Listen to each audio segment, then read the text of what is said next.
কি ভাইপো, ঠিক আছে।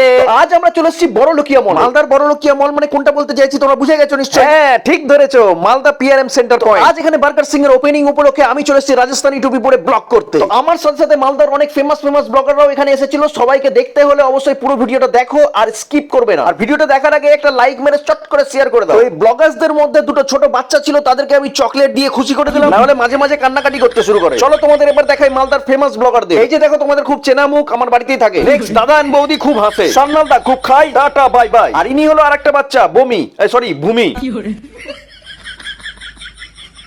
তো যাই হোক, বার্গার সিং এ এসছি যখন, তখন তো কিছু খাওয়া দাওয়া করতেই হবে, যেহেতু আমাদের শুট চলছিল। আর এখানে দেখো মালদার ফেমাস ব্লগাররা খাবার নিয়ে বসে পড়েছে শুট করার জন্য, কিন্তু শুট পরে হবে। প্রত্যেকটা খাবার কিন্তু একবার করে ট্রাই করা হয়ে গেছে সবার শুট পরে। তো ইনার সাথে তো পরিচয় করাইনি। এনার নাম হচ্ছে ভাইপো, ইনি হচ্ছে বিশাল বড় একটা ব্লগার, মানে আমি যে তোমাদের সঙ্গে বকবক করছি। ফুড ব্লগাররা এত খাবার কিভাবে একসাথে খায়, তার পিছনে অনেক বড় রহস্য আছে। যদি জানতে চাও তাহলে আমার সঙ্গে অবশ্যই কন্ট্যাক্ট করবে স্ক্রিনে দেওয়া নাম্বারে, কিন্তু আমি স্ক্রিনে নাম্বার দেবো না। দেখেছো কি ফক্কসের মতো খাচ্ছে। এটার ভিডিও তোমরা অবশ্যই পেয়ে গেছো, আর যারা যারা পাওনি তারা অবশ্যই আমার চ্যানেলে গিয়ে দেখে নাও ভিডিওটা। আজকের ভিডিওটা এই পর্যন্ত। ভিডিওটা কেমন লাগলো অবশ্যই কমেন্ট বক্সে জানিও। দেখা হচ্ছে পরবর্তী কোনো নতুন ভিডিও নিয়ে। ততক্ষণের জন্য বাই বাই।